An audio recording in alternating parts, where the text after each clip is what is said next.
नमस्कार दोस्तों, स्वागत है आपका आपके अपनी YouTube चैनल जॉब्स अपडेट में। तो कैसे हैं आप सब? आशा करता हूं आप और आपका परिवार अच्छा होगा। दोस्तों आपकी चीज बताता हूं कि एसएससी की जो साइट है, वेबसाइट, उसके ऊपर आज 14 तारीख को एक नोटिस जारी हुआ है। ठीक है, नोटिस जारी हुआ है और उसके अंदर कुछ डिटेल बताई गई है जो कि बहुत ज्यादा जरूरी है उन कैंडिडेट के लिए जो सेंटर की तैयारी करते हैं, जो एसएससी के अंदर जो फॉर्म अप्लाई करते हैं। जैसा कि आपको पता है कि अभी 9 मई को एक कैलेंडर जारी हुआ था, उसके अंदर वैकेंसियों की डिटेल थी। ठीक है, अगर आप लोग आज जो डिटेल आई है, अगर आप ये काम नहीं करते हो तो ध्यान रखना, एसएससी की जो भी उस कैलेंडर में भर्तियां आई है, आप किसी के लिए फॉर्म अप्लाई नहीं कर सकते। अगर फॉर्म अप्लाई कर दिया तो फॉर्म सीधा रिजेक्ट हो जाएगा, ध्यान रखना। अगर आज जो बता रहा हूं वो नहीं किया तो, क्योंकि इन्होंने खुद आज बताया है। ठीक है, तो सारी बात क्या है मैं आपको बताने वाला हूं। आप देख सकते हैं नोटिस है। अगर आप नए हैं हमारे चैनल पर तो चैनल को सब्सक्राइब कर दीजिए, साथ ही जो बेल आइकन है उसको प्रेस कर दीजिएगा ताकि भर्ती संबंधित जो भी अपडेट आए वो आपको हाथों हाथ मिल जाए। ठीक है, इसके अलावा अगर कोई भी डाउट हो तो कमेंट कर सकते हैं। ठीक है, अब मेरी बात सुनिए आप। ये आज एसएससी की साइट के ऊपर थोड़ी देर पहले ये नोटिस जारी हुआ है। इसके अंदर आप देख सकते हैं, यहाँ पर इंग्लिश में लिखा है और यहाँ पर हिंदी में। आप जाकर साइट पे ऊपर भी ये देख सकते हो, अभी थोड़ी देर पहले आया है। ठीक है, इसके अंदर मैंने जैसे हिंदी में बताऊं तो इसमें लिखा है कि सूचित किया जाता है कि 2025 परीक्षा चक्र से अर्थात 2 जून 2025 से वन टाइम रजिस्ट्रेशन यानी कि ओटीआर आधार सक्षम होगा।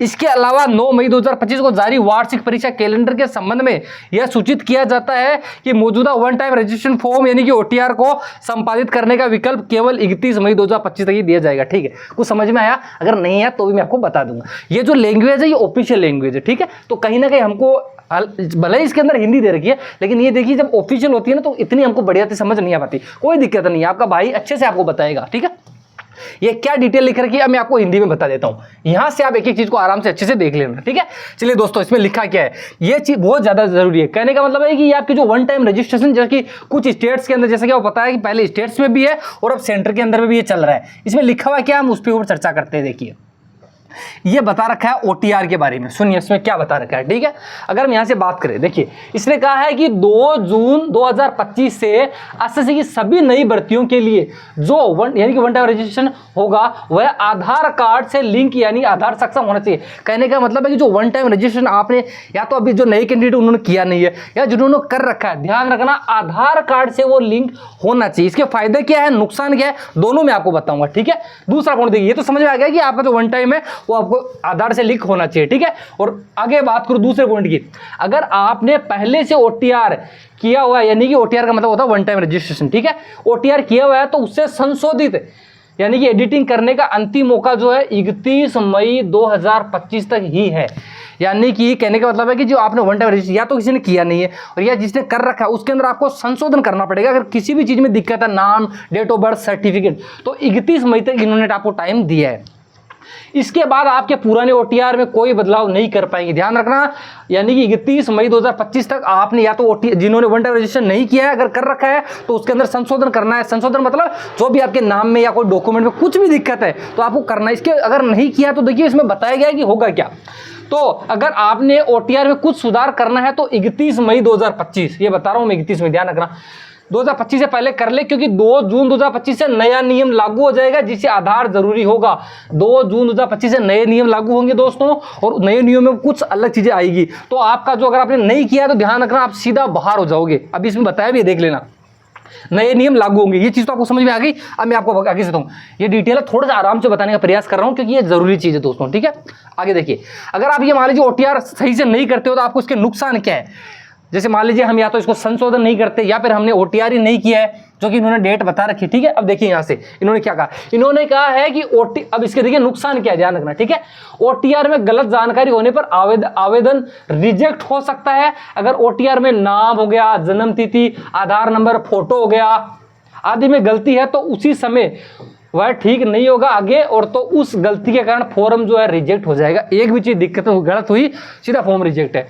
दूसरा देखिए आप नुकसान, नया ओटीआर बनाना ही पड़ेगा। क्यों? क्योंकि 2 जून 2025 के बाद केवल आधार कार्ड से लिंक किया हुआ ओटीआर ही मान्य होगा।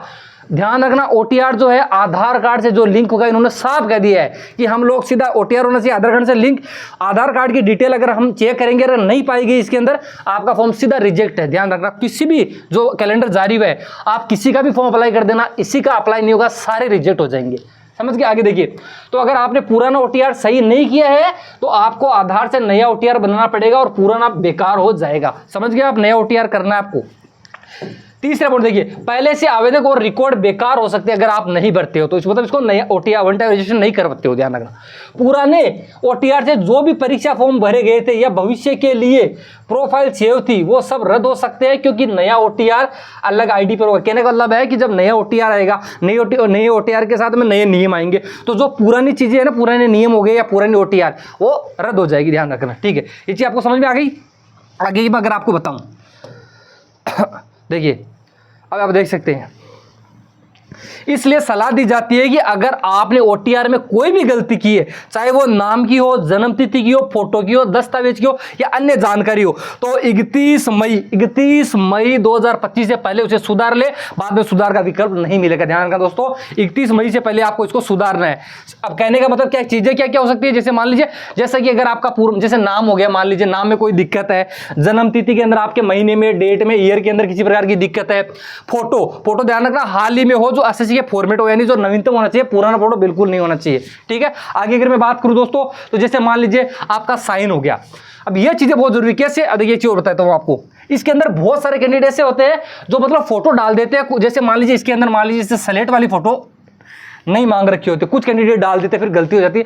आप फॉर्म अगर अप्लाई करने जा रहे हो, वन टाइम करने जा रहे हो या फॉर्म अप्लाई करने जा रहे हो, तो आपको पता कई महीनों की मेहनत लगती है। आराम से जाइए, एक बार डिटेल तो ले लीजिए, तभी बोल रहा हूं चैनल को सब्सक्राइब कर लो, सारी डिटेल अच्छे से एक चीज आपको बताऊंगा, ठीक है। तो जैसा कि मैंने आपको बताया, आपके नाम में अगर ध्यान रखना, जैसे किसी का नाम मान लीजिए रमन है, और अगर गलती से आपने एक की जगह आपको फॉर्म में बी हो गया तो ये रिजेक्ट हो जाएगा, एक वर्ड गलत नहीं होना चाहिए, ध्यान रखना, ठीक है। जन्म तिथि के अंदर आपका डेट हो गई, मंथ हो गया, ईयर हो गया, तीनों सही होने चाहिए, ध्यान रखना। इसके अलावा फोटो मैंने बता दिया, नवीनतम होनी चाहिए आपकी तो एसएससी फॉर्मेट में, ठीक है।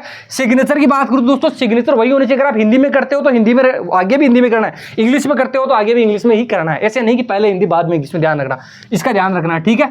शैक्षणिक योग्यता, क्वालिफिकेशन, ये आपकी जो आपने ऐड कर रखी थी पहले वो रहेगी, ठीक है। आगे बात करूं आइडेंटिटी प्रूफ, ये आपके आधार कार्ड से, यानी कहने का मतलब है कि सारी की सारी चीजें जो है हमारी आधार कार्ड से लिंक होगी।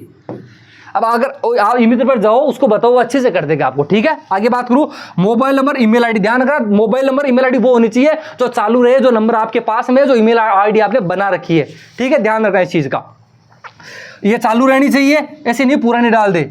और इसका ही पता ये तो चलो, इसमें तो ज्यादा, अगर किसी का चेंज हुआ है तो आप कर सकते हो, ठीक है। तो ये जरूरी थी, 31 मई तक टाइम दे रखा है, मैंने आपको वो चीज बता दी है। ये नहीं की तो भाई ध्यान रखना, एक भी भर्ती के अंदर आप फॉर्म अप्लाई नहीं कर पाओगे, तो अप्लाई कर देना। कोई भी कमेंट दिक्कत है तो आप कमेंट कर सकते हैं, ठीक है। आई होप की जानकारी आपको अच्छी लगी हो दोस्तों। इसके अलावा आपका कोई भी सवाल है तो आप मुझे कमेंट कर सकते हैं, प्रत्येक भाई बहन का मैं जवाब जरूर दूंगा, ठीक है। चलिए दोस्तों, फिर मिलते हैं हम अगले वीडियो में, तब तक के लिए जय हिंद, जय भारत, वंदे मातरम।